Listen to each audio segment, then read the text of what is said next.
नमस्कार किसान भाइयों, मैं आपका अपना मित्र डॉक्टर आर एस राजपूत आप सभी का अपने यूट्यूब चैनल में स्वागत करता हूं। आप सभी मेरे यूट्यूब चैनल में आइए। आज मैं आपके सामने गेहूं की खेती के बारे में जानकारी दे रहा हूं। गेहूं की खेती जिसमें कि आप बहुत अच्छी प्रजातियां हैं, उनके लिए आप चयन कर सकते हैं, जैसे कि BL 953, PBW 343, HD 2967, DBW 187 इत्यादि। तो इन वैरायटियों का आप चयन करके खेत में इनकी बुवाई करने से अच्छा उत्पादन प्राप्त कर सकते हैं। ये जो वैरायटियां हैं नॉर्मली 110 दिन से 115 दिन में पककर तैयार हो जाती हैं और जिनका जो उत्पादन है वो 44 से 50 कुंटल प्रति हेक्टेयर की दर से इनका उत्पादन मिल जाता है किसान भाइयों को। तो इनकी बुवाई करने के लिए हमको बीज को अच्छी तरीके से सबसे पहले शोधित कर लेना चाहिए। तो बीज को शोधित करने के लिए हम ट्राइकोडर्मा का इस्तेमाल कर सकते हैं ऑर्गेनिक में, या फिर थीरम है, वाविस्टिन है, एग्रोसान GN है। इनमें से किसी एक दवा का हम इस्तेमाल करके और बीज का उपचारण कर सकते हैं। बीज उपचारित करने से बीज का जर्मिनेशन अच्छा होता है और बीज में किसी प्रकार के फफूंद जनित बीमारियां नहीं आती हैं, जिससे कि हमारा जो पौधा है वो हमेशा ही स्वस्थ बना रहता है और आगे तक कोई बीमारी खेत में आने की आशंका नहीं रहती है। तो खेत की तैयारी करने के लिए किसान भाइयों हमारे लिए सबसे पहले मिट्टी पलट हल से जुताई करनी चाहिए। गहरी जुताई करने से ये फ़ायदा होता है कि जो जड़ें हैं वो अच्छी तरीके से जब उनका विकास हो जाता है, और जो पुरानी फसल हैं जिसमें धान की जड़ें होती हैं या फिर अन्य किसी फसल की जड़ें होती हैं वो अच्छी प्रकार से उनका डिकम्पोजिशन हो जाता है, जिससे कि हमारी जो फसल है वो बहुत अच्छी ग्रोथ होती है। तो ये सब क्रिया करने के बाद में, जुताई करने के बाद में हमें खेत में बीज की बुवाई करने शुरू कर देते हैं। बीज की बुवाई हम दो तरीके से कर सकते हैं। एक तो हल्के पीछे बीज की बुवाई कर सकते हैं और दूसरा ब्रॉडकास्टिंग यानी छिटकवा विधि से बीज की बुवाई कर सकते हैं। तो हल्के पीछे बुवाई करने से ये फ़ायदा होता है कि बीज हमारा कम लगता है और आगे अगर कभी भी कोई आंधी या तूफान वगैरह आता है तो उससे कि हमारे खेत में पौधों की संख्या जो बरकरार बनी रहती है और हमारे जो फसल है वो गिरती नहीं है। दूसरा एक SWI पद्धति है जिसको हम कह सकते हैं सिस्टम ऑफ वीट इंटेंसिफिकेशन। इसका मतलब ये होता है कि इस विधि से खेत में हम 20 से 25 किलोग्राम बीज प्रति हेक्टेयर की दर से हम बुवाई करते हैं। इसमें बहुत ही कम बीज लगता है।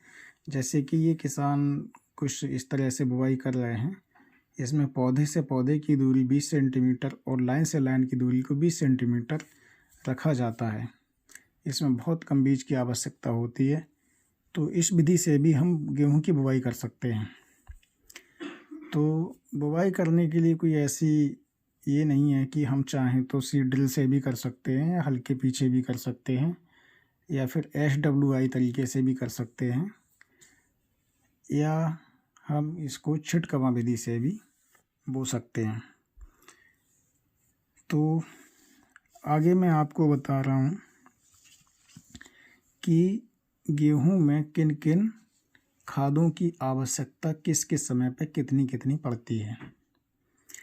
नॉर्मली गेहूं की खेती में 50 से 60 किलोग्राम नाइट्रोजन प्रति हेक्टेयर की दर से डालनी होती है, जिसमें नाइट्रोजन की आधी मात्रा को हम बुवाई के समय देते हैं। क्षमा कीजिए, नाइट्रोजन की 1/3 मात्रा को हम बुवाई के समय देते हैं और उसके बाद में 2/3 मात्रा को हम 40 से 45 दिन बाद सिंचाई के साथ हमको देनी चाहिए।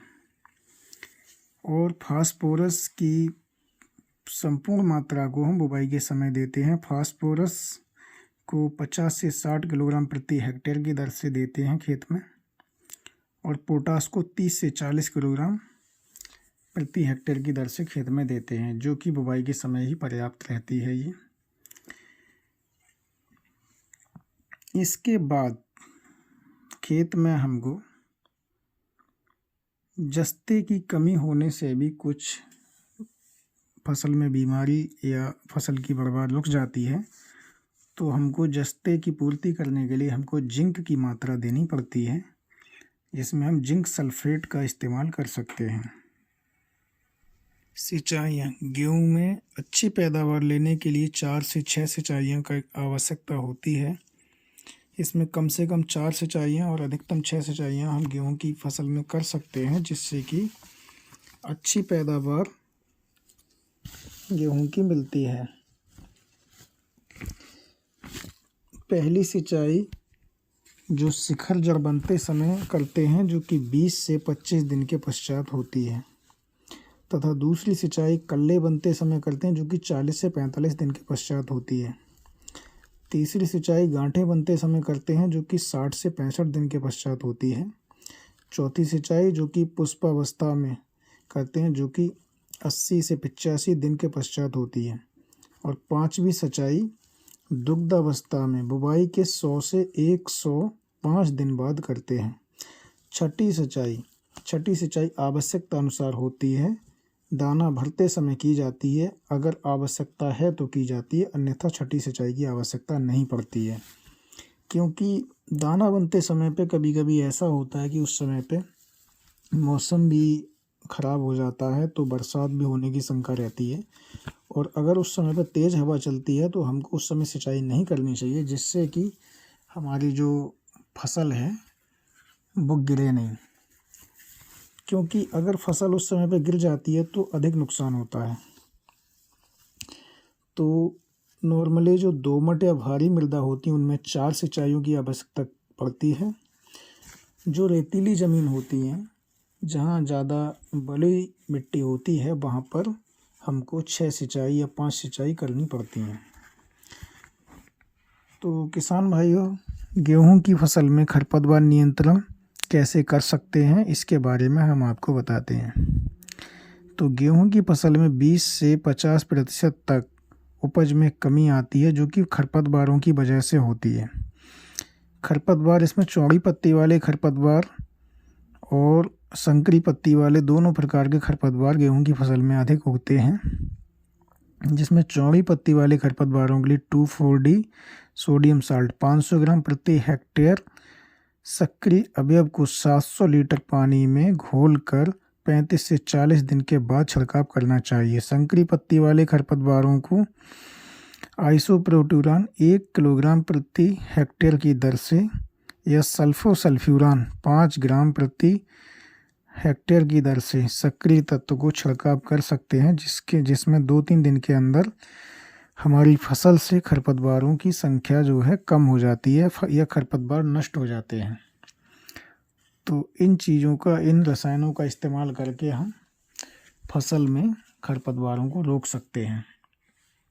और इसके साथ साथ हम क्लोडिनाफॉस का इस्तेमाल भी कर सकते हैं, मेट सल्फ्यूरान का भी इस्तेमाल कर सकते हैं, जो कि खरपतवार नियंत्रण के लिए गेहूं की फसल में बहुत ही उपयुक्त रहती हैं। गेहूं की फसल में कुछ रोग आते हैं, उन रोगों का नियंत्रण करने के लिए भी हमारे लिए कुछ फफूंदनाशक का इस्तेमाल करना पड़ता है।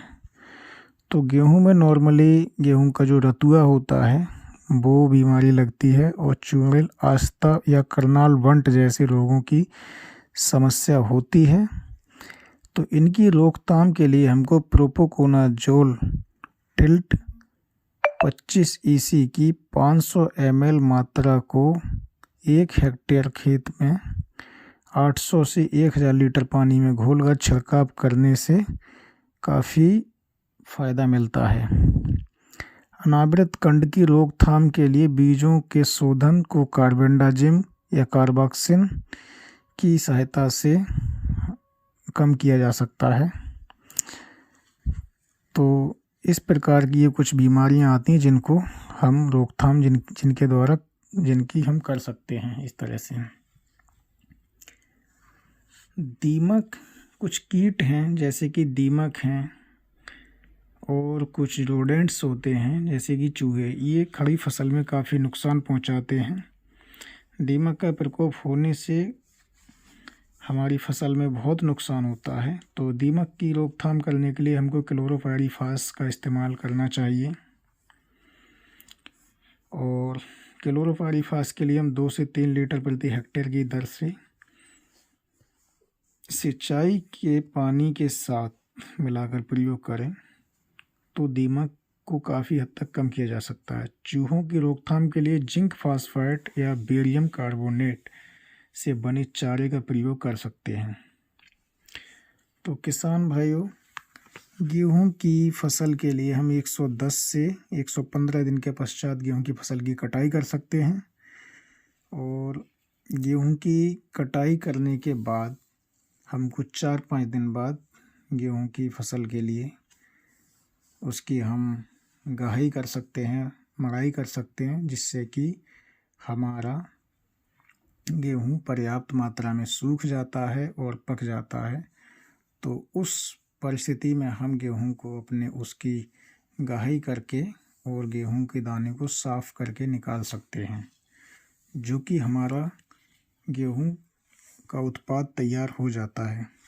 तो नॉर्मली हमारी जो गेहूं की फसल है वो 45 से 50 कुंटल प्रति हेक्टेयर की दर से हमको उससे उत्पादन मिल जाता है, अगर हमारी सभी जो देख रेख है अच्छी है तो उत्पादन ठीक मिलता है।